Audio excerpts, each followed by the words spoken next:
Bueno, como les decía anteriormente, vamos a hablar de indivisiones forzosas.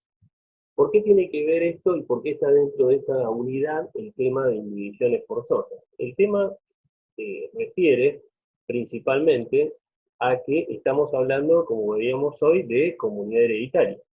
Y como hablamos de comunidad hereditaria, ¿se acuerdan que había comunidad hereditaria cuando concurría a la sucesión del causante más de dos personas, dos herederos? Entonces, en este caso se producía esa asociación, esa indivisión, esa comunidad sobre una masa de bienes, y esa masa de bienes permanecía indivisa. ¿Desde qué momento? Desde el momento de, desde el momento de la apertura de la sucesión hasta el momento de la partición. Y la partición tiene un carácter, como ustedes saben, forzoso. Acá hay más gente que se quiere sumar. Tiene un carácter forzoso. Entonces, también la partición, la partición tiene un carácter forzoso, es decir, que esta partición permanece indivisa durante el tiempo establecido legalmente. Este tiempo no es un tiempo que podemos fijarlo en años, en meses, en periodos, sino que dependerá de cómo está compuesto el haber hereditario y también cuál es la actitud de los herederos. ¿Por qué? Porque como decía Vélez Arfiel, entre los herederos no hay affectio societatis, no hay ánimo de estar en comunidad. Como es una comunidad, ¿se acuerdan que habíamos visto entre las características, la naturaleza? Es una comunidad de origen forzoso, que se origina por la muerte del causante, que conlleva a que a varias personas tengan una titularidad sobre una porción de esa masa de bienes y también sobre el total. Entonces, bueno, en esos casos tenemos esta comunidad. Pero esta comunidad está destinada, desde el mismo momento de la muerte del causante, está destinada a extinguirse, está destinada a desaparecer. ¿Y por qué está destinada a desaparecer? Porque cada heredero quiere recibir la parte que le corresponde como heredero, justamente como sucesor del causante. Y quiere que cuanto antes esto se liquide. Es por ello que Vélez no reguló esta situación de comunidad hereditaria, porque decía justamente en la nota, el artículo 3451, que no hay affectio societatis, no hay ganas de estar en comunidad. Dicho esto, ¿por qué referimos a las indivisiones forzosas? Porque la comunidad tiene una finalidad o un fin que es la partición. Es decir, una vez que se parte y cada heredero recibe su cuota y se materializa en bienes esa cuota ideal que la ley le asigna, bueno, en ese caso se produce la partición. Pero la partición, que es el fin ineludible de la comunidad, es decir, es un fin, está predestinada a desaparecer esta comunidad, puede pararse, puede detenerse. Es decir, nace la comunidad hereditaria, y está destinada a extinguirse, pero puedo frenar, o puedo demorar, o puedo retraer un poco ese fin de la comunidad.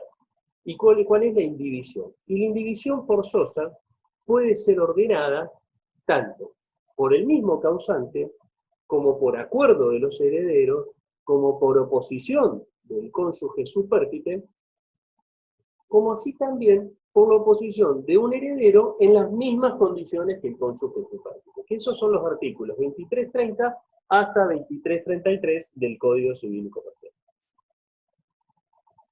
¿Qué característica tiene esta indivisión forzosa? Que impide la realización de la división, de la partición del herencia, durante un plazo que no puede superar los 10 años. Entonces, este plazo no es un plazo absoluto, es un plazo relativo. ¿Por qué? Porque en todos los casos que ustedes ven en los artículos, puede ser dejado sin efecto a pedido de parte por el juez de la sucesión cuando ello sea mejor, sea de utilidad o sea de necesidad dejarlo sin efecto. Vamos al primero de los artículos. ¿Qué dice el artículo 2330? Y ustedes siempre ven que los artículos del código tienen un título, y dice indivisión impuesta por el testador. Entonces el testador puede imponer la indivisión de su herencia a los herederos, ¿eh? Por un plazo no mayor de 10 años, es decir, plazo máximo 10 años. Lo hace por 20, se reduce a años. Y también puede hacerlo de un bien, de un establecimiento comercial, industrial, agrícola, ganadero, minero, que constituye una unidad económica, o también de un paquete accionario, de cuotas societarias, de acción, etcétera, donde fuera socio o accionista, dice la norma. Y esto tiene una excepción, que cuando sus herederos sean menores de edad, la indivisión se extiende hasta que adquieran la mayoría de edad.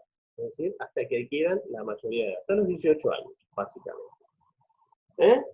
Entonces, esa es la indivisión que puede imponer el testador. ¿Por qué la puede imponer? Porque, como decía Bibiloni, en el anteproyecto de reforma del Código Civil de Vélez, esta imposición de división, de partición, de cese de la comunidad hereditaria, muchas veces es perjudicial para los propios herederos.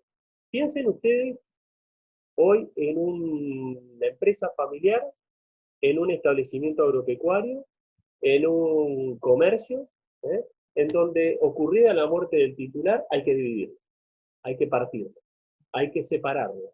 Cada uno se tiene que llevar lo suyo. Es lo que vienen a buscar los herederos. Quiero llevarme mi parte, no me interesa nada. ¿Qué pasa con ese establecimiento, con esa unidad económica, con ese comercio? Desaparece. Desaparece. Ustedes saben que las empresas familiares, y hablando de esto básicamente, constituyen la base de la economía.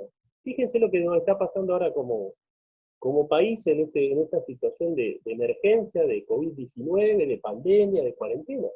¿Qué hacen las empresas? Están pidiendo a las empresas, los pequeños comercios, las pymes, las asociaciones, están pidiendo que las ayuden.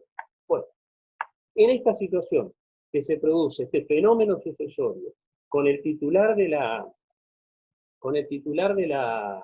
explotación, con el titular del comercio, con el titular de la pequeña empresa familiar, ¿qué sucede?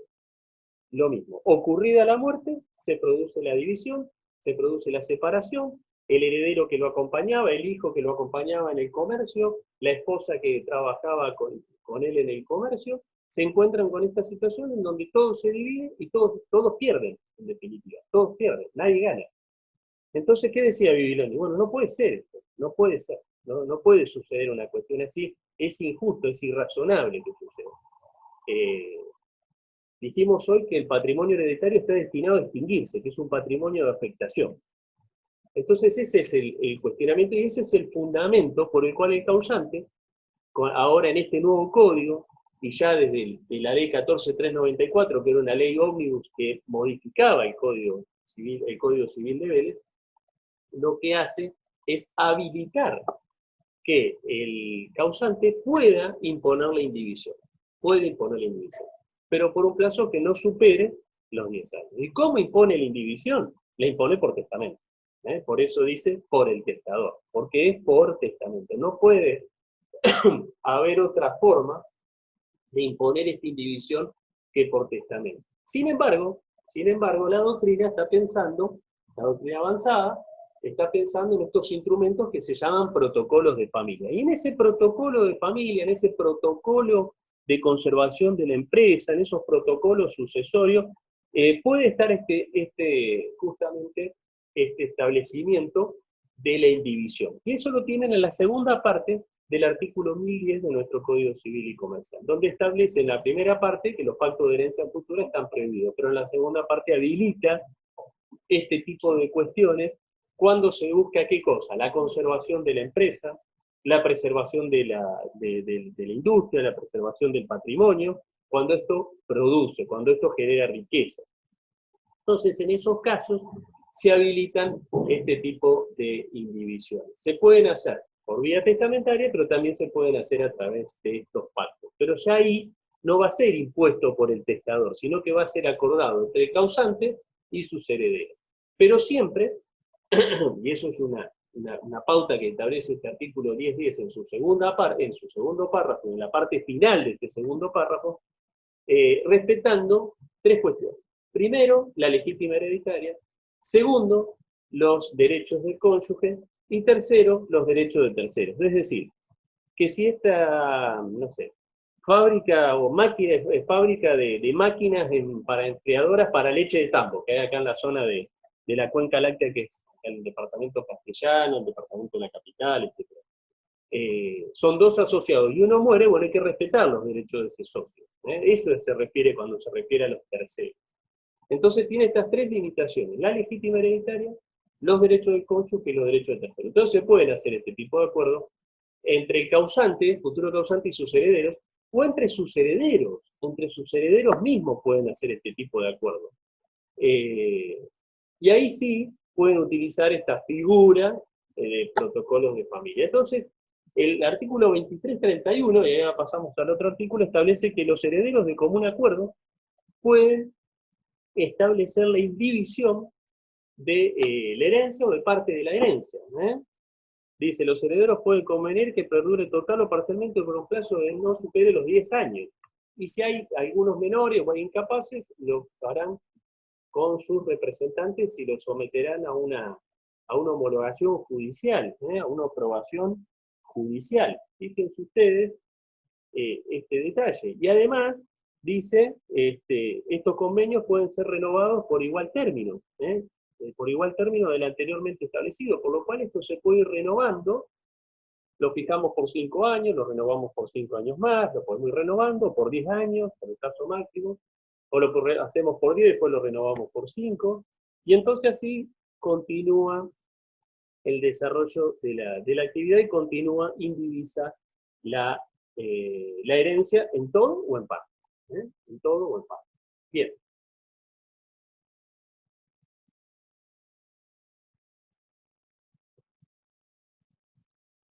Artículo 2332. Oposición del cónyuge. ¿Qué pasa con la oposición del cónyuge? En la ley 14394, que es el antecedente de esta norma, el cónyuge solo podía oponerse a que se produzca la división del bien cuando había sido formador, creador, fundador, constituidor de este establecimiento comercial, industrial, agrícola, ganadero, minero, petrolero, junto con el autor de la sucesión. Es decir, que era solo ese caso. Tenía que ser co-creador para oponerse y decir, bueno, a mí no me pueden tocar lo que es mi propiedad. No puede dividirse mi propiedad. En este caso, el legislador ha sido más amplio, más benévolo con el cónyuge, y es una muestra más de la protección que se le da a este integrante de la familia matrimonial. Una más.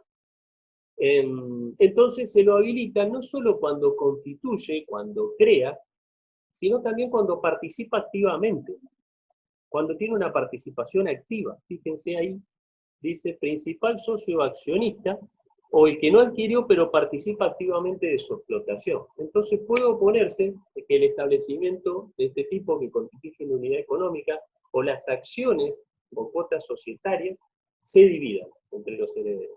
Entonces se opone y dice, bueno, yo me opongo. ¿Y por el plazo cuánto? ¿Por qué plazo? Por el plazo de 10 años. Salvo que ese establecimiento o ese paquete accionario o cuotas societarias puedan serle atribuidos preferencialmente en su lote. Y la atribución preferencial son aquellas asignaciones que se le hacen a un heredero o al cónyuge que participan en estas actividades que realizaba el causante, participan activamente y se le atribuyen a su cuota. Y si hay una diferencia entre el valor asignado y la cuota, es decir, que supera el valor asignado la cuota hereditaria, lo que supera lo tienen que pagar. Esas son las atribuciones preferenciales que vienen del derecho francés. Entonces, se opone. Me opongo, no quiero que se divida el campo, no quiero que se divida las acciones. Entonces, porque no se me puede, porque si se me asignan a mi lote, me lo supera largamente, entonces puedo utilizar esto. No pido atribución preferencial como cónyuge y pido indivisión. ¿Por cuánto tiempo? Máximo, 10 años. Siempre 10 años. ¿Lo puedo renovar? Sí, vitaliciamente.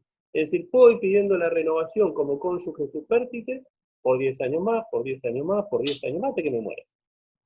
Entonces, es algo grave, es algo severo, porque esta indivisión puede afectar la legítima hereditaria, porque puede haber otros coherederos que digan, no, pero mi parte y yo, el derecho que tengo como heredero forzoso. ¿Sí? Bien, pero así como le permite la ley a este cónyuge supérstite oponerse a la indivisión, o oponerse a la división pidiendo la indivisión, también le dice, bueno, vos te beneficiás con esto, pero lo tenés que administrar. Entonces le impone la administración. El cónyuge supérstite puede tener acreedores.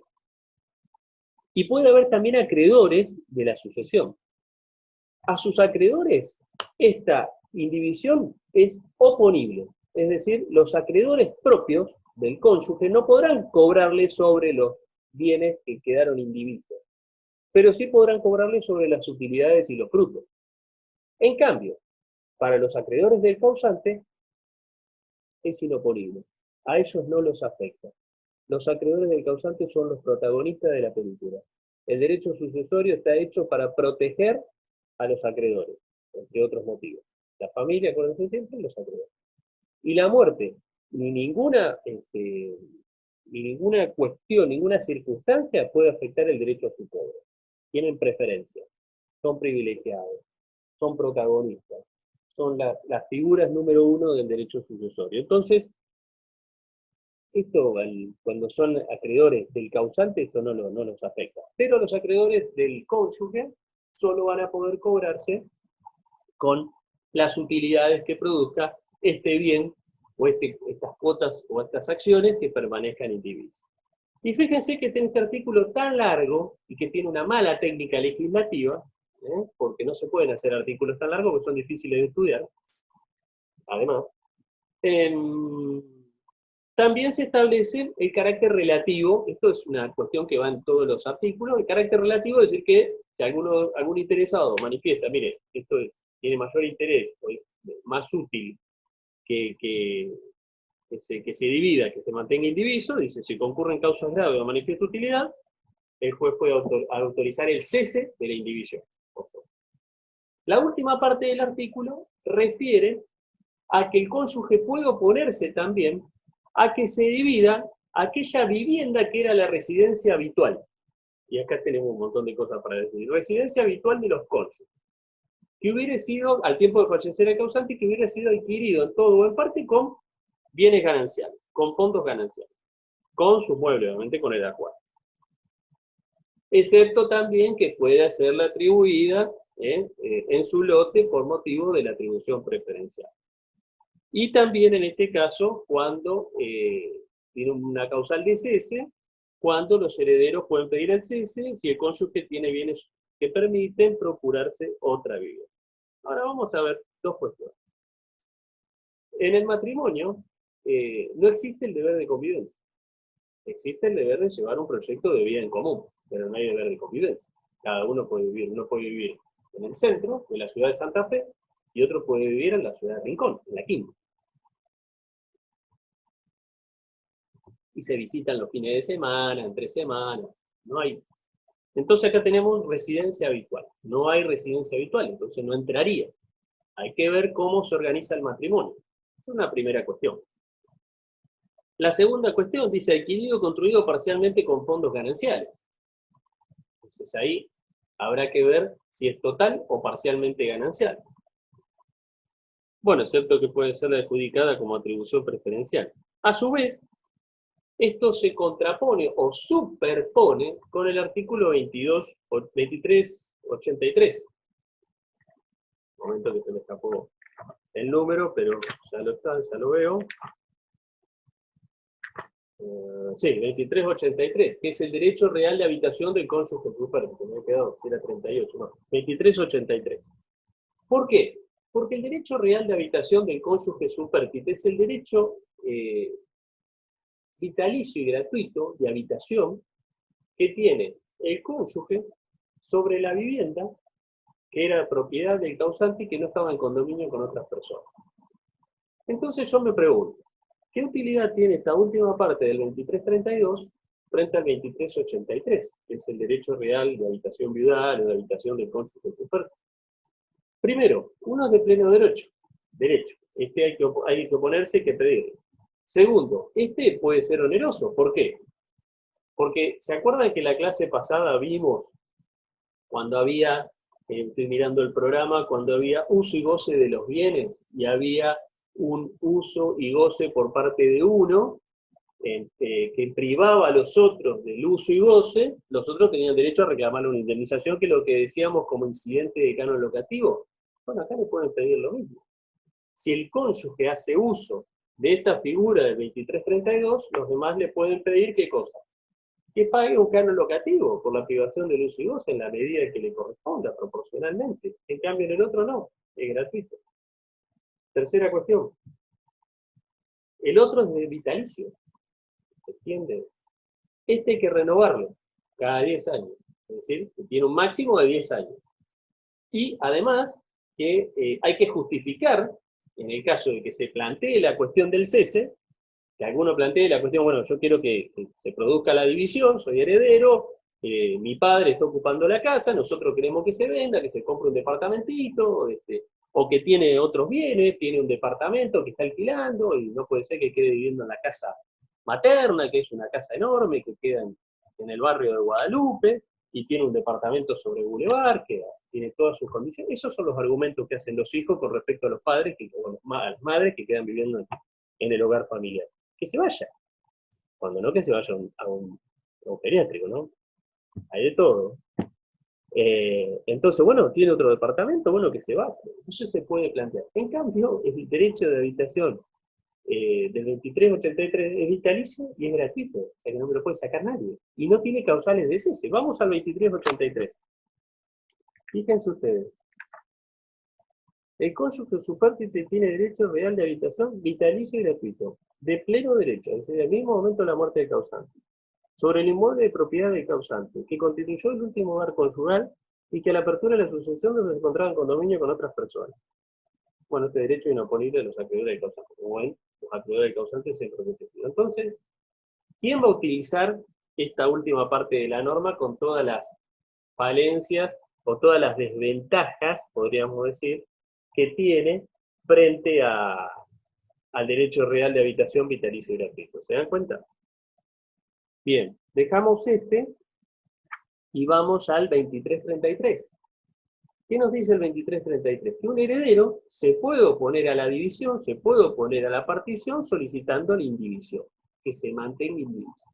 Y acá hay una frase que trajo mucha doctrina, mucha tela para cortar, porque dice en las mismas circunstancias que lo establecido en el 2332, es decir, en las mismas circunstancias del cónyuge. En las mismas circunstancias del cónyuge. Si decimos en las mismas circunstancias, son las mismas, no son más ni son menos, son las mismas. Es decir, que los requisitos que se le exige a este heredero son las mismas que se le exige al cónyuge. Por ejemplo, con relación al establecimiento comercial, industrial, agrícola, ganadero, constituye una unidad económica, tiene que haberlo constituido con el causante o tiene que haber participado activamente en la explotación. Y con la excepción de que se le puede atribuir en su lote, es decir, también atribución preferencial, o sea que es lo mismo, Tiene que administrar, sus acreedores pueden cobrar sobre las utilidades, tiene un plazo que será vitalicio, y bueno, y ahí la doctrina, algunos dicen que sí, y otros dicen que no. Yo, como está redactado el artículo, y como el artículo no distingue, para mí, en las mismas condiciones del cónyuge, es en las mismas condiciones del cónyuge.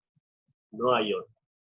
Pero algunos buscan un fundamento en que el cónyuge tiene un fundamento familiar, un fundamento en que se lo quiere tutelar en particular. Yo creo que se puede tutelar tanto al cónyuge como al heredero. Y cuando dice el artículo, en las mismas circunstancias que le establecía en el 2332, no está diciendo otra cosa que en las mismas circunstancias que le establecía en el 2332. Y acá me parece que la interpretación gramatical prima sobre cualquier interpretación extensiva o restrictiva que se quiera hacer del derecho de este heredero. Y ahí justamente le exige haber participado activamente de la explotación de la empresa. Entonces, en las mismas condiciones, no puede superar el plazo de 10 años y, bueno, pues es un plazo obviamente relativo. ¿Estamos? Finalmente, el artículo 2334 establece Acá me dice que nos estamos quedando con poco tiempo, nos quedan 10 minutos de esta reunión. El artículo 2334 establece, para ser oponibles a tercero, la indivisión que incluye bienes registrables debe ser inscrita en los registros respectivos. Bueno, obviamente. Y con respecto a los acreedores hereditarios, es oponible, como les dije anteriormente, pero se pueden cobrar sobre las utilidades. Y con respecto a los acreedores del causante, es inoponible. Es decir, que no los afecta, no impiden el derecho de los acreedores del causante al cobro de sus créditos sobre los bienes indígenas. ¿Está? Esto es el último punto de esta unidad 7. ¿Tienen alguna pregunta? ¿Quedó algo pendiente de la clase anterior? Abro ahora las preguntas. Tenemos 8 minutos más o menos para preguntas. Lo dejo a ustedes entonces.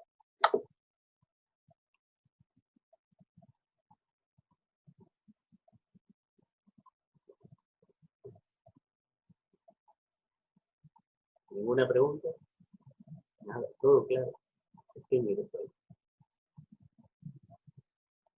Profe, ¿qué Dale. tal? Ya Una me pareció pregunta. que era tan genio. No me quedó muy en claro.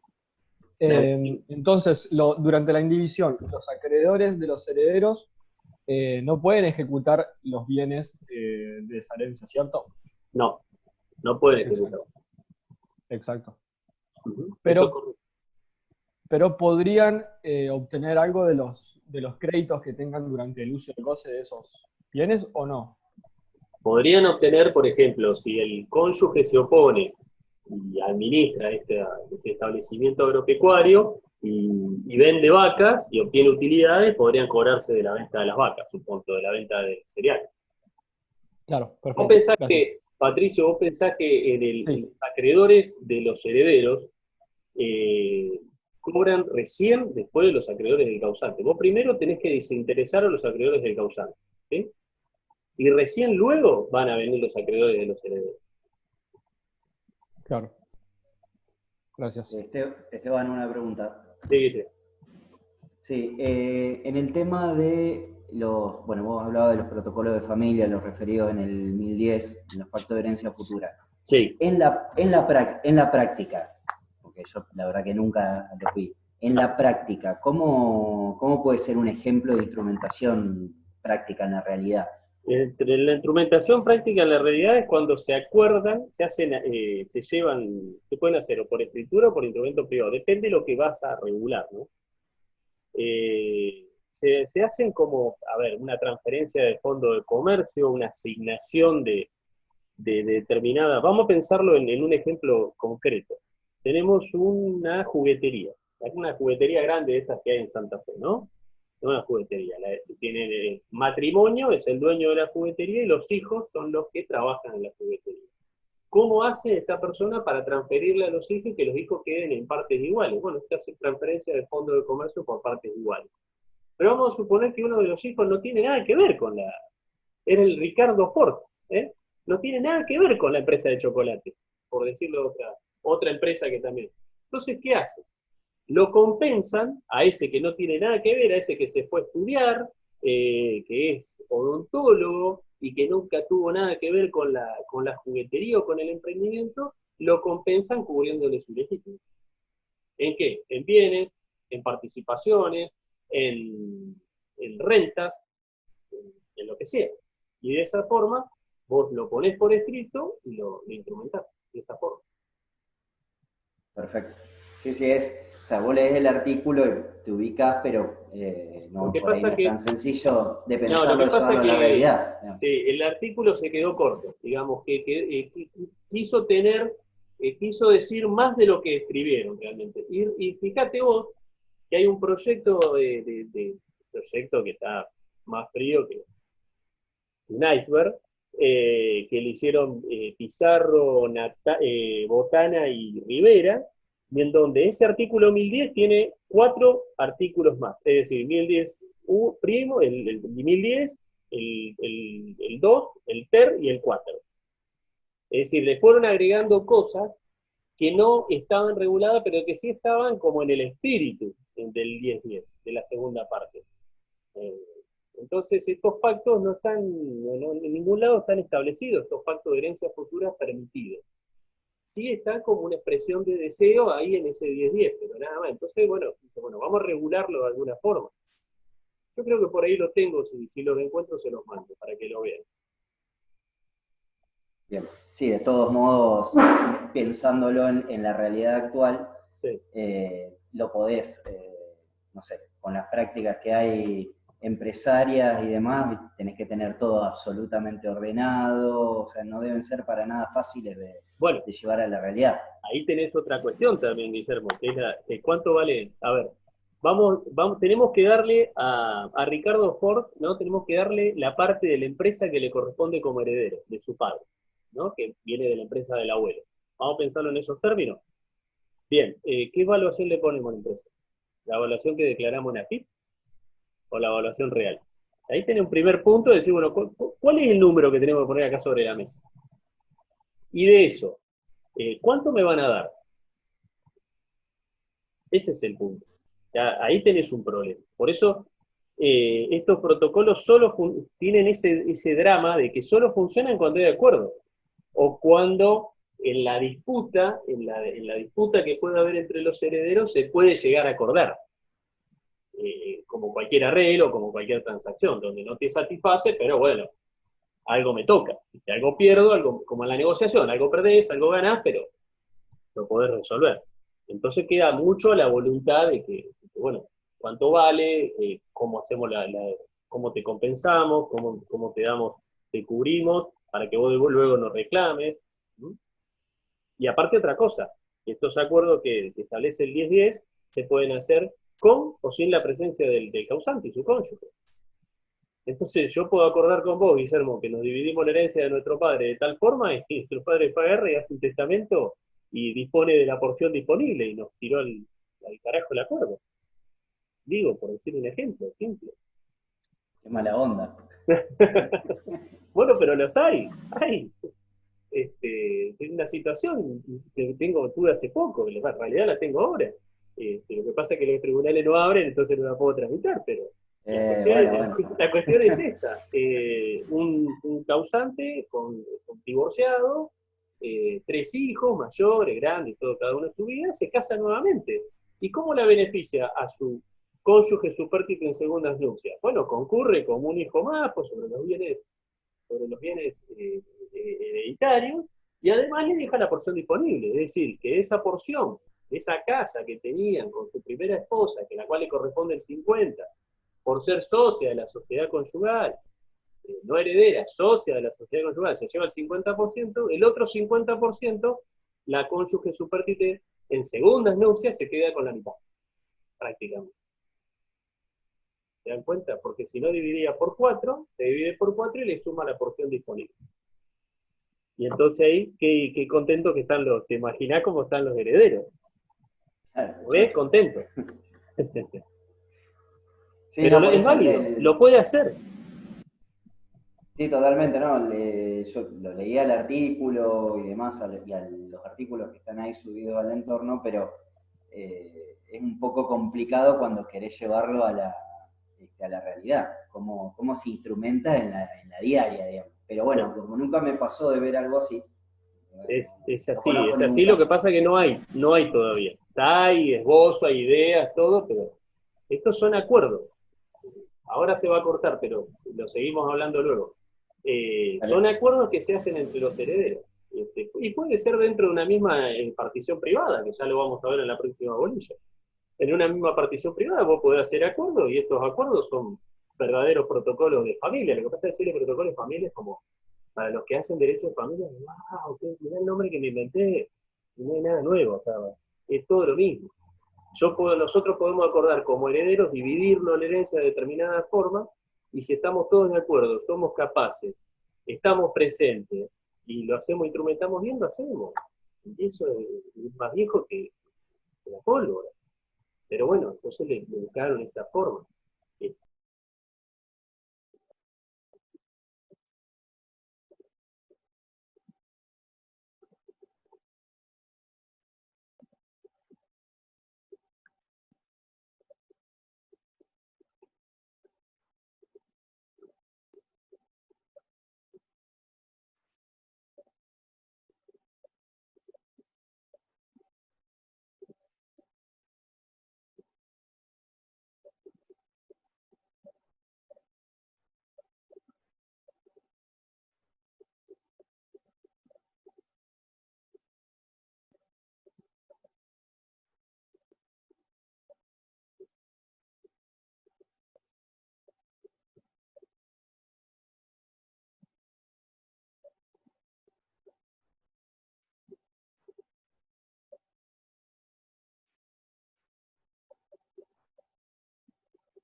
Bueno, ahí seguimos. Les decía, todas estas cuestiones se pueden, cuando hay voluntad, se pueden acordar. De hecho, mire, yo tuve en el caso que me acuerdo que me llamó la atención, o sea, sencillo, causante, y dos hijos. Y estos dos hijos, uno era médico y el otro, la otra era docente. Él con mucha plata y ella más o menos, como todo docente. Y ella alquilaba y él era propietario de una propiedad, que tenía auto, lancha, todo. Entonces se acordaron que cuando muriese la madre, ella se iba a ir a vivir a la casa materna, una casita humilde, digamos, sencilla, de pasillo, una casa sencilla donde vivía su madre. Y lo acordaron, y después cuando se hizo la sucesión, se hizo la declaratoria, los dos se hicieron declarar herederos, y en la partición privada que hicieron, acordaron que la casa era para ella y él se quedaba con un crédito que había sido abonado con anterioridad a la realización del acto, por lo cual se hizo la partición y el bien inmueble fue asignado en su totalidad a la hermana docente. ¿Se dan cuenta?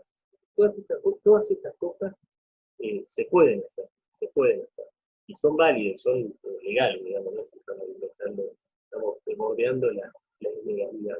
¿Está? Bueno, creo que te he respondido, Guillermo, a tu consulta. Acá hay un chat, a ver. ¿Está? Perfecto. Ahí está. Bien. Muy bien, ahora seguimos.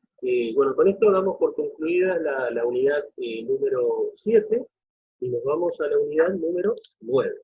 Y vamos a seguir en el ámbito de la partición. Y vamos a ir al artículo 2363. Y en el artículo 2363 ustedes tienen ahí una definición de partición. Dice que la indivisión solo cesa con la partición. ¿Sí? Si la partición incluye bienes registrables, es oponible a los terceros de su inscripción en los registros respectivos. Fíjense el título que les dice conclusión de la indivisión. Entonces, yo creo que en una clase anterior yo les dije que la partición es la operación técnica, jurídica, contable, que pone fin al estado de indivisión y materializa la cuota ideal que tiene cada heredero asignada legalmente. Si quieren que repita, levantan la mano o me dicen y repiten. Sí, profe, si puede repetir, por favor. Es la operación técnica, jurídica, contable. Ah, ¿ya vieron esto ayer? Bien, buenísimo, entonces que les doy. Bueno, ¿y hasta dónde vieron? Ya vimos esto hasta el punto 3. Perfecto. ¿Vieron las formas de partición? ¿Sí o no? Sí, profe, dimos las formas de partición y también tenemos un texto de Ferrer sobre partición mixta que subió Olivera. Partición mixta. Bien. ¿Y vieron todas las formas de partición entonces? Sí, dimos los requisitos de las tres. Bien. ¿Quedaron ahí? Sí, sí. Bien. Entonces seguimos a partir de eso de donde vieron. Bien. Dice, bueno, pero les digo el concepto, pues alguien me lo preguntó Patricio para no dejarlo en el aire, en la operación técnica jurídica contable, que pone fin al estado de indivisión y materializa la cuota ideal que tienen los herederos asignada legalmente. Bien. Hay un artículo, que es el artículo 2374, que habla del principio de partición en especie. ¿Qué significa esto? Que la regla en materia de reparto de bienes, de división de bienes, tiene que ser en especie. Es decir, tengo que tratar de darlo, forzar o llegar al punto de que se pueda dividir en bienes, no en dinero. Sin embargo, la regla de partición en especie tiene excepciones. La excepción está dada cuando para formar los lotes tengo que vender para poder realizar la formación de los lotes, ¿eh? Ya que ninguno puede exigirme la venta. ¿Ya? Si no lo puedo hacer, la partición en especie, tengo que venderlo y dividir en dinero. Pero al principio divido en especie. ¿Sí? Esa sería la primera cuestión. Espérenme un segundo, estoy con ustedes, porque tengo que habilitar algo acá para que me guarde la clase, porque si no después la pierdo. Ahí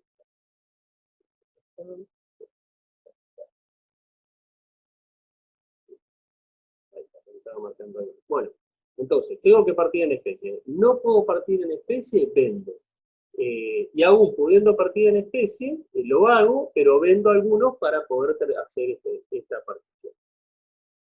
Y además, esta partición en especie tiene otra cuestión, que es cuando la división, puedo partir en especie, puedo dividir un campo en 3 partes, o puedo dividir un campo en 4 partes, pero puede ser que esa parcializar o hacer las partes convierta en antieconómico su uso o aprovechamiento, en cuyo caso tengo esa limitación también. Entonces yo puedo tener todos los bienes para partir en especie, pero si los parto termino haciendo que ellos sean antieconómicos. O sea, entonces de esa forma encuentro otra limitación también a la partición en especie. Siguiendo acá con el programa, dice composición de la masa. Bueno, ¿de qué está compuesta la masa? ¿De qué está compuesta la masa? La masa está compuesta para lograr la partición, la masa está compuesta, y ahí nos tenemos que ir, para que se guíen, a lo que es la partición judicial. ¿De qué va a estar compuesta la masa de bienes a repartir en el acto de partición? De lo que era el cuerpo general de bienes, es decir, el activo del inventario, menos el pasivo, es decir, la escuela de bajas, la escuela de gananciales, y eso es lo que me va a dar la masa indivisa, es decir, la masa que en definitiva voy a repartir. Porque ustedes acuérdense, cuando el causante muere tiene un patrimonio y que lo transmite a los herederos, pero no transmite todo, sino que transmite una herencia. ¿Por qué? Porque hay bienes, hay derechos, hay obligaciones, hay acciones que se extinguen con la muerte del causante. Entonces, ¿qué me transmite? La herencia. Y cuando yo de esa herencia hago el inventario y tengo el activo y el pasivo y liquido el pasivo, solo me va a quedar la herencia líquida o masa indivisa o masa partible. Entonces, por ahí, fíjense en el artículo 2376 que les dice, los bienes que del causante que existen al tiempo de la partición o los que se han subrogado a ellos y los acrecimientos de uno u otro. ¿Eh? Por ejemplo, en esta administración de la herencia que veíamos en la clase anterior, continuación del giro normal del negocio. Puede haber subrogación de bienes, es decir, que salgan bienes y entren otros. Puede haber administración de bienes que produzcan renta, que produzcan utilidades. Y la regla, ¿cuál es? Que los frutos acrecen a la masa, con lo cual eso se suma también. Y fíjense que dice, se deducen las deudas y se agregan los valores colacionados y los sujetos a reducción. Entonces ahí tenemos de qué está compuesta la masa. El artículo 2372, por otra parte, regula el instituto de la licitación. El instituto de la licitación era una forma de partición que estaba en el Código Civil de Vélez previo a la ley 17711 que la derogó la licitación. Cuando referimos a la licitación, nos estamos refiriendo, acá me quedó uno afuera, nos estamos refiriendo a una subasta privada entre herederos, básicamente, para que ustedes tengan la figura, un remate privado entre herederos, entre copropietarios de la masa indivisa, dice la norma, entre coindivisarios, entre comuneros. No se admiten terceros, no se admiten acreedores, no se admiten legatarios, no se admiten personas que no tengan participación activa o sean protagonistas de la indivisión. Entonces, cuando hablamos de licitación, nos referimos a subasta privada entre los herederos y constituye un acto de partición, constituye un acto de división del heredo. Esta licitación puede ser solicitada dentro de los 30 días de aprobado el avalúo. El avalúo se aprueba generalmente, se hace el inventario y el avalúo. Dentro de los 30 días puedo solicitar la licitación. Lo que a nuestro entender, Ferrer, mío y otros autores, habilita o abre un proceso de licitación. Es decir, se aprobó hoy el inventario del avalúo, hoy es 28 de abril. ¿Sí? Hoy es 28 de abril, tengo 30 días para pedir la licitación. El 28 de mayo yo puedo pedir la licitación. Pasado ese término no puedo pedir más licitación. No puedo pedir que se abra este proceso de subasta de bienes. ¿Por qué les digo esto? Porque hay algunos autores, Iglesias, por ejemplo, María Iglesias de Rosario, que sostienen que cualquier heredero puede pedir la licitación y si la pide el día, dijimos 28 de mayo, el 27 de mayo a la último día, horario hábil del tribunal, se queda con el bien que licitó. Es como que a su pedido y se queda con el bien. No es así. Lo que hace la norma es establecer un plazo de 30 días, y la última parte del artículo se nos dice, no puede pedirse la licitación después de pasar los 30 días. Entonces uno pide la licitación. ¿Pero pide qué? Pide la apertura del proceso. No pide quedarse con el bien. Esa es la diferencia. Entonces, ¿qué hace cuando hace la postulación? Uno postula, dentro de los 30 días, postula, dice, yo quiero que el inmueble evaluado, el inmueble ubicado, y dan los datos, en la ciudad de Santa Fe, evaluado en 1 millón de pesos, quiero licitarlo por 1.100.000 pesos. Vamos a suponer ese nombre. Entonces, ¿qué hace el juez? Que esto está regulado en el Código Procesal de Santa Fe. ¿Qué hace el juez? Convoca a una audiencia y en esa audiencia los herederos van a formular posturas. Como un remate, van a levantar la mano y van a decir, no, yo 1.200.000. El que licitó en primer término dice, no, yo 1.300.000. Y así van subiendo la postura hasta que gana uno. Y al que gane, se le atribuye ese bien, se licita, se queda con ese bien por el mayor valor asignado. Y eso modifica el avalúo y la diferencia, si la hubiera, porque no entra en su lote, lo tiene que pagar a los herederos. Fíjense ustedes la norma. Dice, cualquiera de los copartícipes puede pedir la licitación de alguno de los bienes de la herencia para que se la adjudique dentro de su escuela por un valor superior al del avalúo. Cualquiera de los copartícipes refiere a que son los comuneros. Lloveras, Orlandi, Burel de Tamborenea, sostienen que pueden ser también otras personas. Por ejemplo, los legatarios, los acreedores. No. Nosotros sostenemos que no. ¿Por qué? Porque dice cualquiera de los copartícipes. Entonces, si refiere a los copartícipes, ¿de qué estamos hablando? De comuneros. ¿De qué estamos hablando? De coindivisarios. ¿De qué estamos hablando? De herederos. Podrían ser, y ahí sí lo admito, opinión, los cesionarios de los herederos. ¿Por qué? Porque tienen los mismos derechos. Entonces, la licitación de alguno de los bienes de la herencia puede ser un bien de la herencia o puede ser toda la herencia. No hay ningún problema en ese sentido. Para que se la adjudique dentro de su escuela por un valor superior al del avalúo, si los demás no superan la oferta. Efectuada la licitación, el bien licitado debe ser imputado a la escuela del cliente por el valor obtenido en la licitación, quedando de este modo modificado el avalúo. Bueno, después puede haber la oferta por 2 o más partícipes y se puede imputar en copropiedad, etc. Pero básicamente eso es la licitación. Ahora vamos al artículo 2377, que es un artículo complicado, es un artículo que trae bastantes críticas de la doctrina, y es cómo se forman los lotes. Acá estamos en la labor de la última parte de esa partición, ¿se acuerdan? Que decíamos cómo vamos a formar los lotes, vamos a escuchar a los herederos como peritos partidores, vamos a escucharlos, vamos a ver qué quieren, pero tenemos que formarlo. ¿Y cómo hacemos entonces? Entonces, dice, primero no se tiene en cuenta la naturaleza ni el destino de los bienes, excepto que sean aplicables a la norma de atribución preferencial. Entonces, acuérdense la regla de esa, no se tiene en cuenta la naturaleza ni el destino, salvo que sean de atribución preferencial. ¿Y cuándo hay atribución preferencial? Cuando el cónyuge o el heredero que participó activamente de la explotación solicita que le sean atribuidos en su lote, con el cargo de pagar la diferencia si lo excede.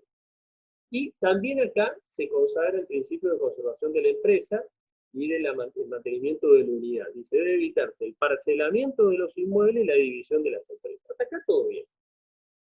Dice, y después dice, si la composición de la masa no permite formar lotes de igual valor, las diferencias entre el valor de los que integran un lote y el monto de la hijuela correspondiente debe ser cubierto con dinero. Fíjense ustedes, no podemos formar lotes de igual valor, ¿sí? Y entonces dice, la diferencia entre el valor de los bienes que que integran un lote y el monto de la hijuela correspondiente deben ser cubiertas en dinero. ¿Por qué en dinero? ¿Por qué no se pueden cubrir con bienes? ¿Por qué no se pueden cubrir con acciones? Con títulos. Y dice, garantizándose el saldo pendiente a satisfacción del acreedor. Y el saldo no puede superar la mitad del valor del hijuela.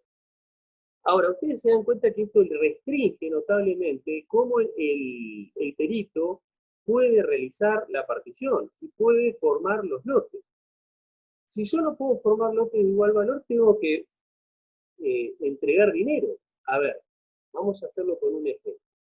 Si tenemos una herencia que está compuesta de un auto, de una casa y de un lotecito en Montevera, y entonces los herederos no se ponen de acuerdo en cómo dividir, pero tengo que formar lotes iguales, ¿eh? ¿Cómo hago para formar un lote con una casa, con un auto y con un lotecito? ¿Cómo hago? Bueno, tiene que haber dinero de por medio, tiene que haber otros bienes de por medio. Entonces, aquel que se le asigna la casa, vamos a suponer Guillermo, que es el último con el cual hablé, Guillermo, le atribuimos la casa a Guillermo. Bueno, Guillermo, también yo me quedo con el lote. Bueno, ¿cómo me compensás a mí la diferencia entre la casa y el lote? Ah, te pago, pero no tengo plata. ¿Te puedo entregar un departamento a cambio? Entonces compenso la diferencia. Sí, buenísimo. No, pero vos sabés que el departamento supera la mitad del valor de la hijuela. Ah, entonces no, porque la ley dice que no. ¿Qué orden público estamos reuniendo? No se trata de acuerdos entre los herederos. No se trata de una cuestión donde no está regulado el orden público. Esta asignación de lotes no tendría que ser aceptada, no hay un control judicial sobre esto. Y si no hubiera control judicial, porque se hace en forma privada, porque esto se hace tanto en forma privada como judicial, no se trata de un acto donde juega la autonomía de la voluntad y la capacidad de las personas, porque si no, no corre. Si ustedes vieron cuáles son los requisitos de la partición privada, que estén todos presentes, capaces, por unanimidad, que no haya ausentes, que no haya oposición de acreedores. No se trata de un negocio. O sea, yo negocio con Guillermo, vos te quedás con la casa de Santa Fe, yo me quedo con el terrenito y con la lancha y me entrega un departamento por la diferencia de la casa. No, el saldo no puede superar la mitad del valor del lote, excepto en caso de atribución preferencial. Y no hay atribución preferencial. Se dan cuenta que nos restringe terriblemente cómo el partidor puede realizar la partición. En cambio, fíjense que esta norma está tomada del derecho francés. Y en el derecho francés es otra la situación. En primer lugar, no existe este tipo de restricción en cuanto se trate de dinero. Se pueden dar bien. En segundo lugar, no existe la restricción de que sea al 50% del valor del impuesto. Y en tercer lugar, hay compañías financieras que financian a estos herederos, este tipo de situaciones, financian a estos herederos que tienen que pagar para poder realizar la partición. ¿Por qué? Porque los bienes que están en una sucesión están fuera del comercio, entre comillas, están fuera del comercio. Nadie le va a comprar a un heredero si no tiene terminado el trámite inscrito en el registro. Nadie le va a comprar. Y el que lo compra a riesgo. Lo compra sabiendo el alia que corre en estas cuestiones. Sobre todo por cuestiones de tiempo, sobre todo por cuestiones de riesgo que puede haber, seguramente ofrecerá un precio menor. Es decir, nadie puede acá venir a hacerse vivo, digamos, en este sentido. El que compra, un heredero compra a un precio menor y compra con riesgo. Puede estar bien, puede estar mal. Compra con riesgo. Entonces, Profe, sí.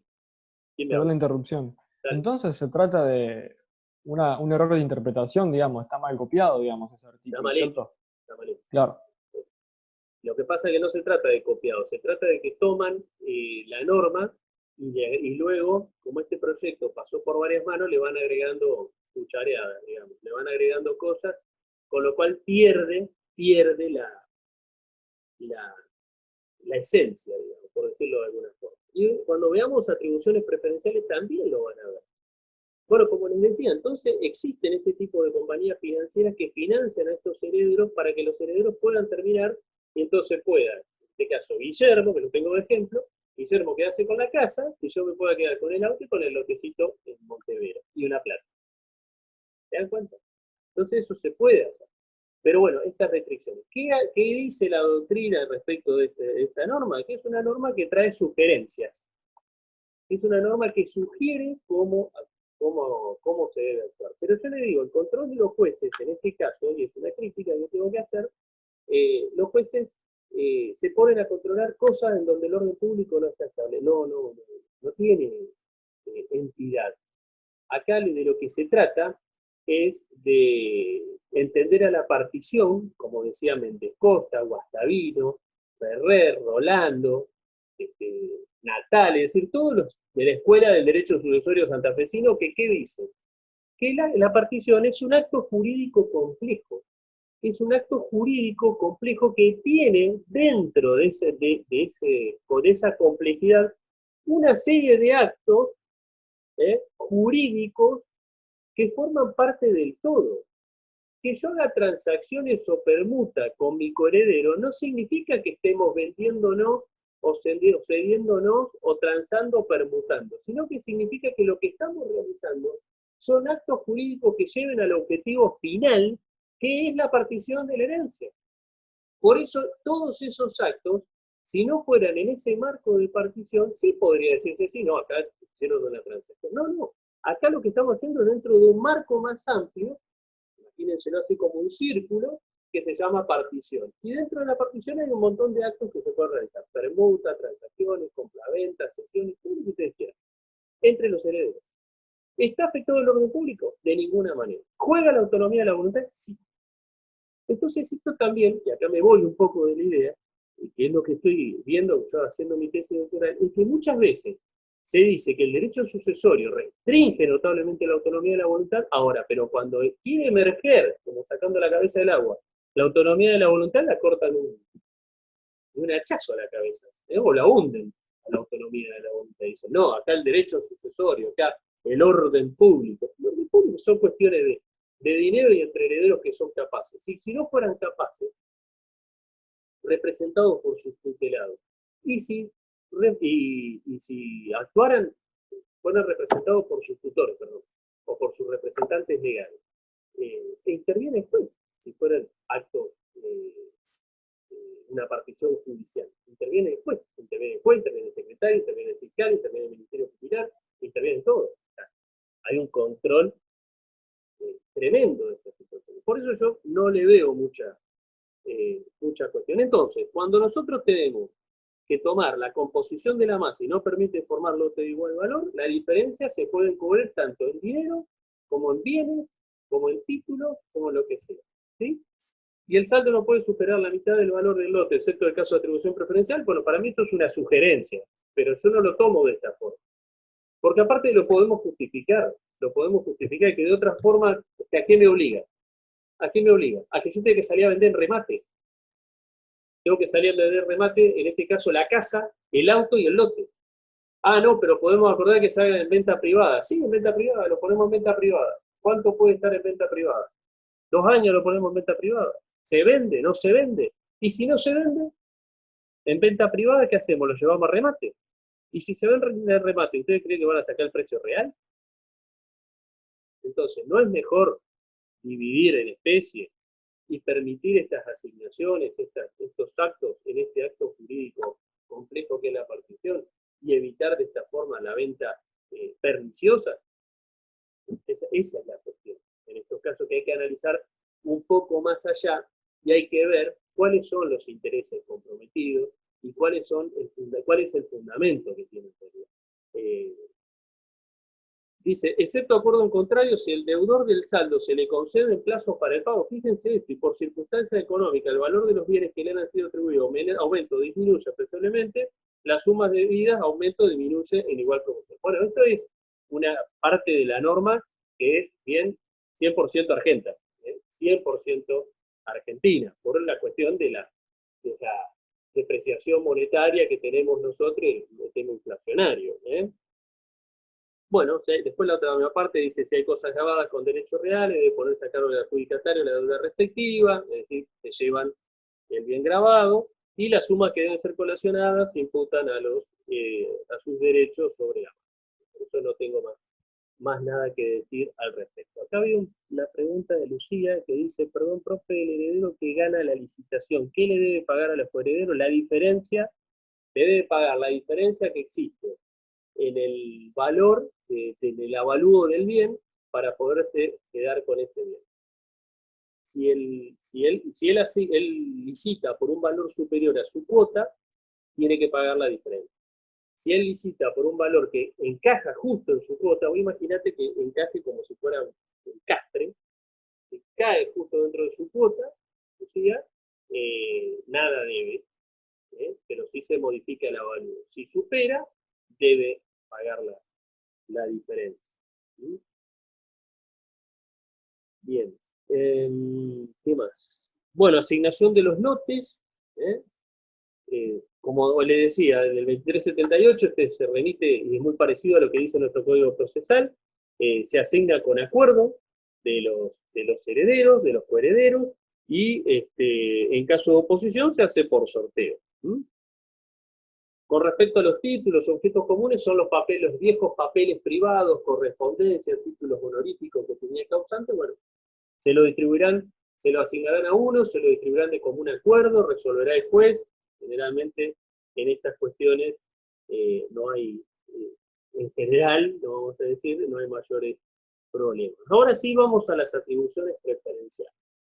Las atribuciones preferenciales están reguladas en 3 artículos, 2380, 2381 y 2382. En el 2380 ustedes tienen la atribución preferencial de un establecimiento, esto, comercial, industrial, agrícola, ganadero, que constituye una unidad económica, y tanto el cónyuge sobreviviente, hoy ya lo vimos, como el heredero pueden pedir la atribución, con cargo de pagar el saldo, si lo hubiere, en cuya formación participó. Y también dice, participa activamente, o participó. Entonces, si es una forma social, se pide la asignación del paquete accionario, de las cuotas societarias, de los derechos sociales. Pero fíjense esta última parte. Dice, el saldo debe ser pagado al contado, excepto acuerdo en contrario. ¿Pero por qué? ¿Por qué la norma regula cómo debe ser pagado? Si estamos hablando, ¿por qué al contado? ¿Por qué no le deja que sea al revés? ¿O por qué no establece que será acordado por los herederos? Es una cosa que es inentendible. Pero bueno, está así. Entonces, ¿de qué consiste la atribución preferencial? En solicitar que cualquiera de los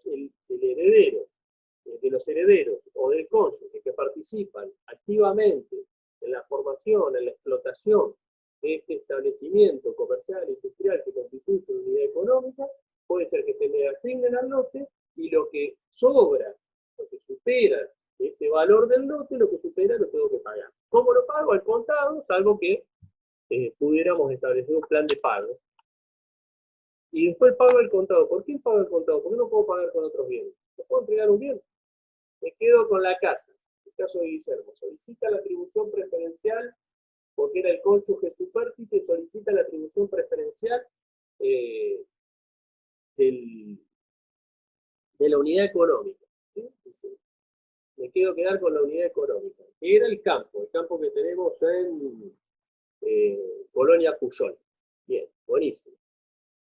Bien, ¿el campo cuánto vale? 2 millones de pesos. Perfecto. ¿Cuánto es tu cuota? 1.800.000. Bien, tenés que pagar 200 de diferencia. Eso es. Lo que encastra, perfecto. ¿Sobra? No entra porque sobra, tengo que pagar la diferencia. ¿Puedo el cónyuge sobreviviente solicitar la atribución de otros bienes? ¿O de un heredero también pedir la atribución preferencial? Sí. ¿De qué? Del inmueble que constituía la sede de la vivienda. Ya sea el inmueble de propiedad o inmueble alquilado, continuar con la locación. También del inmueble o la locación del lugar donde desempeñaba su actividad profesional, su oficio, donde, como dice acá, donde ejercía su actividad, etc. También se puede pedir la atribución. Y también se puede pedir la atribución de conjunto de cosas muebles necesarias para la explotación rural. También se puede pedir. Si hay una petición por varios interesados, el juez resuelve en base a la idoneidad. Es decir, va a tener en cuenta la aptitud del heredero que viene a solicitar que se le atribuya, ya sea la unidad económica, ya sea el establecimiento donde desempeña la actividad. ¿Está? Bien, eso es atribución preferencial. La atribución preferencial, para decir un antecedente, viene del derecho francés, como les mencionaba. Existen estas compañías que garantizan o financian el pago de estas atribuciones preferenciales, y primero se utilizó para pequeños establecimientos agrícolas ganaderos de Francia, y luego para las pequeñas viviendas, y fomentar esta asignación a aquellos herederos, y de esa forma terminar con las indivisiones que se generan como consecuencia de la comunidad hereditaria, ¿no? Y favorecer la división de la comunidad hereditaria. Bien. El derecho real de habitación del cónyuge supérstite, ya lo vimos, pero nos quedó pendiente el del conviviente supérstite. ¿Acá vamos bien? ¿Alguna pregunta? No es la parte más linda de partición, porque veo que me dejaron la más fea, pero bueno. Pero bueno, hay que saber estas cosas, la verdad, hay que saberlas, para cuando uno se maneja con estos temas.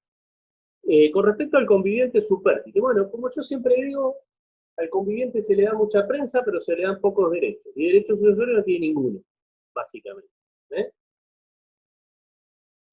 ¿Por qué no tiene ningún derecho? Porque no hereda. No hereda, salvo que se le instituya heredero en un testamento, o que se lo establezca como legatario en un testamento. No tiene derechos hereditarios, pero se le dio, así como este derecho, que ni siquiera es real, es un derecho de habitación que tiene el conviviente supérstite por un periodo de 2 años. Nada más. Y se le ponen causales de cese, que el cónyuge supérstite no las tiene. El cónyuge supérstite no tiene, a diferencia del conviviente, no tiene causales de cese. ¿Y cuáles son las causales de cese del conviviente? Bueno, que tenga medios de fortuna, que cambie la situación en la cual se encontraba, que constituya una nueva unión convivencial o contraiga matrimonio. Entonces, en todos esos casos cesa. Fíjense, eso está regulado en el artículo 527 del Código. Acá está. Y se extingue, bueno, unión convivencial, contraer matrimonio, adquiere vivienda propia, tiene bienes suficientes para adquirirlo. Entonces, el conviviente no tiene, hoy por hoy, no, en la actualidad, y a pesar de todo lo que se le ha regulado, no tiene derechos hereditarios, ¿sí? No hereda, salvo que haya voluntad del causante expresada en su testamento, y que lo instituya heredero, o heredero universal, heredero de cuota, le entrega un legado, y nada más. Y la ley les da este derecho de continuar la habitación durante un periodo de 2 años, de la muerte del causante. Profe, Sí. ¿y en ese caso los herederos no se pueden oponer a que el conviviente haga ocupación de esa vivienda? Tiene derecho durante 2 años. Claro. O sea, se los restringe durante 2 años. Y Claro, si claro. se quieren oponer, claro que se pueden oponer. Si se quieren oponer, tienen que demostrar las causales de cese. Exacto. Es decir, tienen que demostrar que tiene bienes, que tiene otro inmueble, que está viviendo en pareja nuevamente, porque se casa, que se une en Claro. matrimonio. O que está en Como yo condominio siempre- con otras personas. ¿Cómo? O que también está en condominio con otras personas. Dice el artículo, puede ser, También, a ver. al final del primer párrafo. Que a la apertura de la asociación, sí, ese es el inmueble, el que no tiene que entrar en condominio con otras personas, es el inmueble sobre el cual se ejerce el derecho. Es decir, la pareja vive en el inmueble de propiedad del causante, ¿sí? Sí, Ese inmueble de propiedad del causante está en condominio con vos. Entonces no se claro, puede ejercer el derecho sobre. Tiene que ser de propiedad del causante. No puede estar en perfecto. condominio con otra persona. ¿Está? Bueno, gracias. Sí. Bien, algo le iba a decir, como que estaba hablando de convivencia. Perdón, profe, Sí, ¿qué artículo regula el derecho del conviviente? el 527. Gracias. Por lo que siempre les digo, en este sistema que hoy tenemos del Código Civil y Comercial conviene casarse bajo el régimen de separación de bienes. Eh, ¿Por qué? Porque es mucho mejor que estar en una situación de convivencia. Si no quieren hacer fiesta, no la hagan, váyanse de viaje. Bueno, ahora no se puede, pero bueno. Es mucho mejor al momento de derechos, de obligaciones y también de disolución. Porque las disoluciones de uniones convivenciales son muy complejas. Porque generalmente no, cuando uno está en pareja no tiene muchas nociones. O sea, está en pareja, no importa. Compramos el auto, sí, lo ponemos a tu nombre, yo compro el televisor, lo pago yo con mi tarjeta, sí, pero. Y después vienen los reclamos. En cambio, cuando es régimen matrimonial, patrimonial de separación de bienes, es mucho más simple. Además, otra cuestión, cuando uno está en pareja tiene que convivir, cuando uno está en matrimonio no hay deber de convivencia. Estas cuestiones que hay que considerar. ¿Sí? Algunas van como chistes, no sé que no se van a reír ni nada, pero bueno. El derecho sucesorio por ahí es muy aburrido. Entonces, bien, efectos de la partición. Ahora se nos va a cortar en 2 minutos, pero vamos a meter. Efectos de la partición. ¿Traslativo o declarativo? ¿Tengo una pregunta? No. Traslativo o declarativo. El efecto de la partición tiene efecto declarativo y retroactivo. ¿Qué significa esto? Que es declarativo al momento de la muerte, declarativo y retroactivo al momento de la muerte del causante. Es decir, que no hay traslación, no hay efecto traslativo entre el heredero que estaba en posesión de los bienes al heredero al cual le es asignado ese bien por partición, sino que lo entiende directamente recibido del causante. ¿Por qué? Porque la partición viene a borrar el espacio de tiempo o el periodo que existe entre la muerte del causante y la partición propiamente dita. Es decir, borra todo este periodo de indivisión. Entonces, es declarativo porque lo entiendo, que ese bien que yo recibo, que materializa esa cuota ideal que tengo asignada legalmente, me la dio el causante. A mí no me la da mi coheredero, me la da el causante, no me la da mi coindivisario. ¿Y en qué momento me la da? Al momento de la muerte. Es decir, que entre la muerte del causante y la partición hay un periodo de tiempo. Ese periodo de tiempo se llama indivisión y queda borrado con la partición. Por eso tiene efecto declarativo. ¿Mm? Fíjense ahí en el artículo 2403, dice efecto declarativo de la partición. Entonces ahí les dice, cada heredero sucede solo inmediatamente al causante en los bienes comprendidos en su escuela y en los que se le atribuyen por licitación y que no tuvo derecho alguno en los que le corresponden a los herederos. Igualmente a los atribuidos por cualquier otro acto que ha tenido por efecto hacer cesar la indivisión total o parcialmente. Y, bueno, los actos válidamente otorgados respecto a algún bien de la masa hereditaria conservan sus efectos a consecuencia de la partición, sea quien sea el adjudicatario de los bienes o fueron objeto de esos actos. Entonces tiene efecto declarativo. ¿Mm? Con respecto a la evicción,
Bueno, no me acuerdo dónde habíamos quedado, pero seguimos con el tema de la garantía de evicción.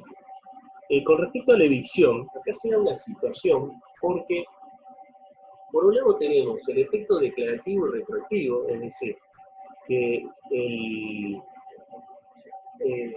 por un lado decimos, está bien, el heredero recibe directamente del causante, es decir, es el causante el que le entrega. Esto tiene efecto retroactivo al momento de la muerte, se entiende que lo recibió en el mismo instante de la muerte, ¿se acuerdan la apertura de la sucesión, transmisión de los bienes? Pero hay responsabilidad por evicción. ¿Cómo responde el heredero por evicción? Y responden porque están dentro de la comunidad. Y responden porque formaron parte de la comunidad y sobre esa comunidad los herederos pudieron haber realizado actos, pudieron haber realizado algún tipo de, el administrador o los propios herederos pudieron haber realizado actos que pudieron haber involucrado alguna cuestión de esta. Entonces la garantía por evicción la tienen todos los herederos, como dice el artículo 2404, y responden proporcionalmente a la porción que le toca a cada uno. Y si hay alguno que es insolvente, se hace cargo de la parte. Entonces, en ese caso, la garantía por evicción van a responder todo. Lo mismo sucede con los vicios redebitorios. Después tienen un punto que es nulidad y reforma de la partición. Con respecto a la nulidad y la reforma de la partición, vamos a decir dos o tres cosas. En primer lugar, la partición es un acto jurídico, por lo tanto puede ser anulada, tiene los mismos vicios que todos los actos jurídicos. Puede ser declarada la nulidad por los mismos vicios de los actos jurídicos. Pero no solo de los actos jurídicos, sino también puede tener vicios propios, como acto jurídico, ¿se acuerdan? Complejo, que debe decir, por ejemplo, cuando hablamos de partición, por no haber respetado las cuotas que se le asigna legalmente a cada heredero, no haber formado debidamente las escuelas. Puede haber reforma o nulidad de la partición por vicios redebitorios, puede haber reforma o nulidad de la partición por evicción, puede haber reforma o nulidad de la partición por omisión, deliberada o no de algún heredero. Por ejemplo, una cosa que tengo en un trámite actualmente, el causante falleció, dos herederas, dos hijas, y apareció un juicio de filiación y una tercera hija. Pero ese juicio ya tiene hecha la partición, ya tiene hecha la división, no la partición, perdón, sí, ya tiene hecha la partición, ya se dividieron los bienes entre los herederos. ¿Qué hay que hacer? Una nueva partición, hay que reformar la que está hecha, hay que incluirla, y bueno, ahí está la cuestión. Entonces, el perjudicado, dice la segunda parte del 2408, puede pedir la nulidad o que se haga una partición complementaria o rectificativa o la atribución de un complemento a su porción. Entonces la ley nos da opciones, desde la más grave, que desaparezca el acto del mundo jurídico, o una partición complementaria, es decir, que se coadyuve a esta situación y se solucione, o un complemento.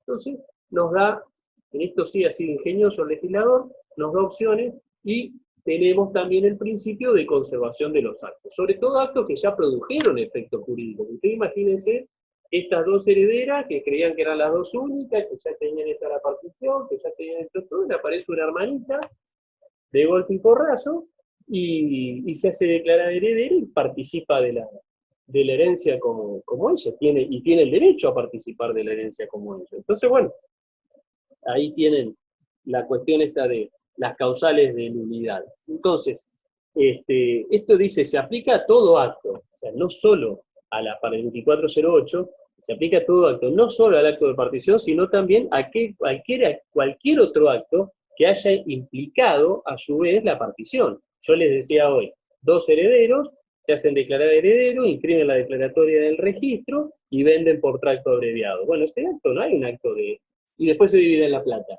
No hay un acto de partición. Lo que hicieron fue inscribirlo a su nombre y venderlo. Bueno, hay una partición, hicimos todo un detalle de lo que era el cuerpo penal de bienes, la escuela de bajas. No hicimos nada. Lo inscribimos a nuestro nombre, tracto abreviado, lo vendemos por declaratoria y resulta que después aparece un hermanito o una hermanita. ¿Y cómo lo compensamos? Bueno, entonces también la ley, el legislador, toma esta situación y dice que cualquiera sea su denominación, se aplica, cuyo objeto sea hacer cesar la indivisión entre los coherederos, excepto que se trate de cesión de derechos entre coherederos donde la que existe una ley expresada y aceptada. Bueno, entonces estas son las cuestiones básicamente que tenemos sobre reforma o nulidad de la partición. ¿Dónde va a tramitar? La cuestión fundamental es dónde vamos a plantear esta cuestión cuando viene el estudio jurídico el heredero que se hizo declarar heredero y que no tiene nada que heredar. Bueno, ¿dónde vamos a plantearlo? Lo vamos a plantear ante el juez de la sucesión. ¿Quién es el juez de la sucesión? El juez del último domicilio causante. ¿Y por qué lo vamos a plantear ahí? Porque todavía funciona el fuero de atracción, porque esta acción de reforma o nulidad de la partición es atraída por el fuero de atracción. Ahora, pero me dirán, pero doctor, el fuero de atracción no termina con la partición. Sí, termina con la partición, pero esto es un efecto ultra activo del fuero de atracción, en donde expresamente en el artículo 2336, segundo párrafo, se establece que todas las acciones de reforma o nulidad de la partición resultan atraídas. Porque si no, ¿qué va a intervenir? ¿Un juez distinto? ¿No fue este juez de la sucesión quien intervino en todas las etapas previas que establece el 2335 de nuestro Código Civil y Comercial? Entonces, van a ser atraídas por este juzgado, este juez de la sucesión. Bien. ¿Qué más nos queda? Bueno, nos queda partición por el ascendiente y partición por donación. La partición por el ascendiente es la que realiza el mismo ascendiente previamente a ocurrir su fallecimiento, obviamente, y lo hace tanto por donación o como por testamento. Lo puede hacer de dos formas, por donación o por testamento. ¿Qué es lo que hace? Distribuir los bienes entre sus herederos, herederos como si lo hiciera después de fallecido por imperio de la ley, básicamente. Hay que tener en cuenta dos cuestiones. ¿Por qué se ve partición por ascendiente dentro de esta unidad? Porque lo que hace la partición por ascendiente, ya sea testamentaria o por donación, es que la comunidad hereditaria no nazca. La comunidad hereditaria no nace o nace muerta, por decirlo de alguna manera. ¿Por qué? Porque el causante ya distribuyó en vida, ya distribuyó por testamento, entonces vamos derecho al testamento, hacemos todo el trámite de la sucesión testamentaria y distribuimos como ya lo dispuso el causante en su testamento, respetando la voluntad del causante. Y si lo hace por donación, en donde ahí se incluyen también los bienes del cónyuge, porque ahí dice la partición de los gananciales solo puede ser efectuada por donación mediante acto conjunto de los cónyuges. Si lo hace por donación, no tenemos sucesión, porque ya los bienes salieron del patrimonio del causante con anterioridad a la muerte del mismo. Por lo tanto, no hay haber hereditario. Ya salió por donación. Pero ¿a quién debe abarcar esta donación? Y debe abarcar a todos, para que ahí sí no vengan los problemas, no vengan las acciones de reducción, etc. Fíjese ustedes, dice, la persona que tiene descendientes puede hacer la partición de sus bienes entre ellos por donación o por testamento. Si es casada, la partición de los bienes propios debe incluir los del cónyuge, al cónyuge que conserva su vocación hereditaria, obviamente. Y si es gananciales, bueno, ya lo leímos. Si no comprende todos los bienes, el artículo 24.12, lo demás se hace de acuerdo a las reglas legales establecidas. Se hace de acuerdo a las reglas legales establecidas. Y al hacer la partición, dice, sea por donación o testamento, el ascendiente debe colacionar a la masa el valor de los bienes que anteriormente haya donado y sea susceptible de colación. Bueno, esto es una verdad de perogrullo. Si hay bienes que fueron donados con anterioridad, deben traer ese valor, debe traerse ese valor para que sea distribuido. Porque acá, cuando se hacen este tipo de particiones, tiene que guardarse primero una equilibrada distribución entre los herederos, que no haya desbalanceo ni desproporción entre los que le corresponde a cada uno. Por lo tanto, si este causante ascendiente le donó a su hijo y ahora quiere hacer una partición por donación con ese hijo más todos sus otros hijos, bueno, venga ese valor también para que sea distribuido de igual manera y en forma proporcional. Y así se mantiene la igualdad proporcional que debe existir entre todos los herederos, que es lo que busca la acción de colación, básicamente. Y también dice, puede mejorar alguno de sus ascendientes o el cónyuge dentro de los límites de la porción disponible, pero debe manifestarlo expresamente. Obviamente la mejora, que es lo que le da de más a ese heredero o a ese cónyuge, pero no se va como cónyuge, sino como heredero, debe ser expresada. Y eso recae, esa mejora, obviamente, ¿sobre qué parte? Sobre la porción disponible. Muy bien. Después tenemos otro punto, que es la partición, ya sea por donación. Y acá hay que ver también la cuestión, porque ya la partición por donación implica un acto jurídico bilateral, un contrato entre el causante donante y el heredero donatario, en donde ya se transmiten en plena propiedad de estos bienes, ya dejan de formar parte del haber hereditario, ya no forman parte más, ni van a formar parte de una futura sucesión del causante. ¿Por qué? Porque salen del patrimonio y no forman parte de él. Recuerden ustedes, y nos vamos a las primeras normas del libro, que ¿qué dice? ¿Qué es lo que se transmite? Aquello que está en el patrimonio del causante y que no se extingue como consecuencia de la muerte.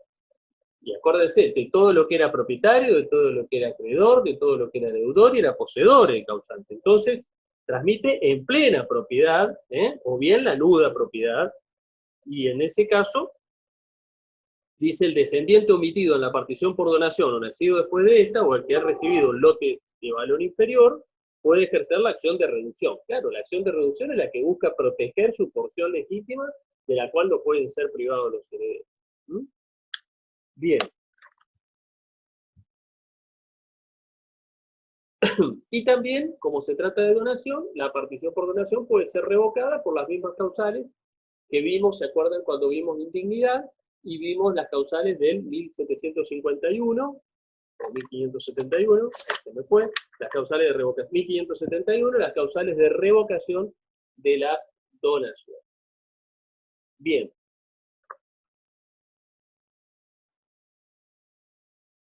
Obviamente, que cuando estamos frente a un testamento, volvemos a la partición por testamento, que cuando estamos frente a un testamento, solo van a adquirir eficacia estas disposiciones que realiza el causante de partición por testamento entre sus herederos una vez que ocurra la muerte.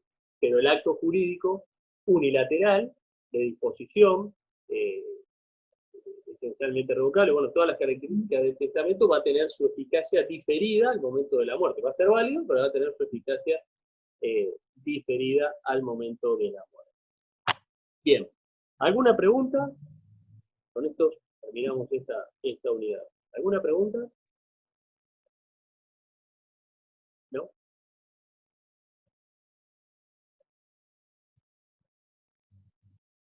Bueno, podemos ver la cámara, si yo los veo, porque yo veo nombres acá. Sí, yo tengo una pregunta. Dale. Capaz que la respondo antes de formularla, pero ponele, si son tres hijos, ¿sí? Y por ejemplo, se donan 3 terrenos diferentes a cada uno de los hijos, sí, pueden tener valor distinto, valor fiscal o lo que sea. Ahora, al acto de donación, ante escribano, concurren los otros 2 hijos, ¿sí? En cada una de las donaciones.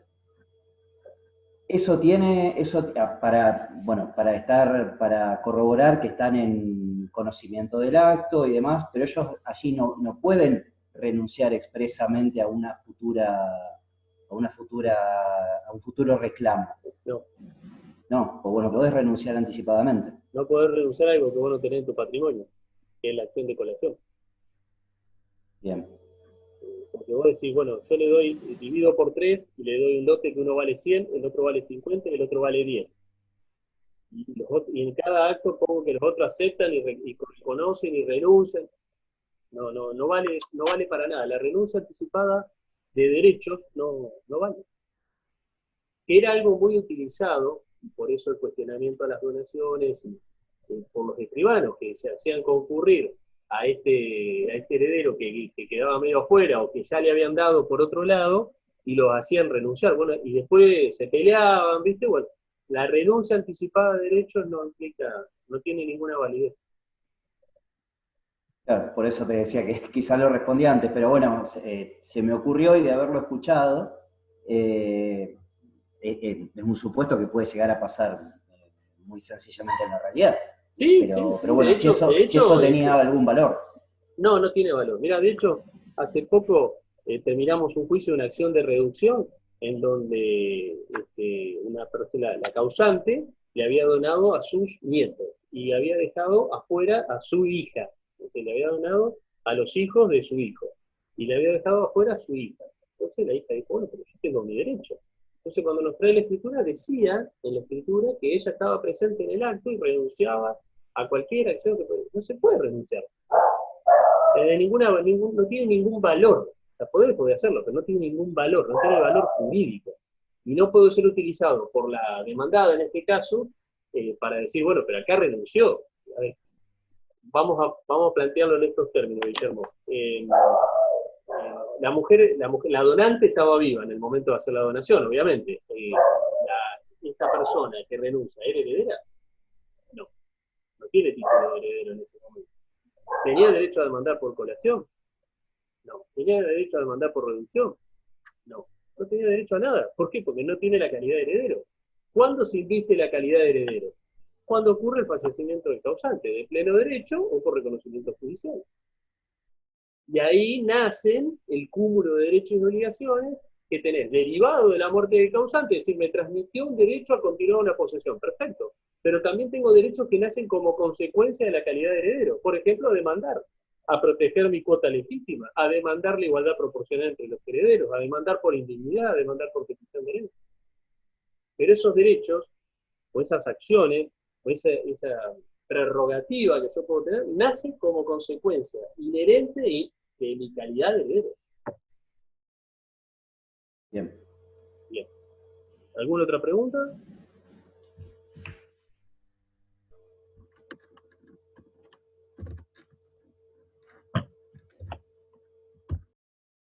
¿No? Bueno, puedo prender las cámaras, sí los veo. Ya que no aquí se lo conozco, no es necesario. Pero a nosotros no lo conozco.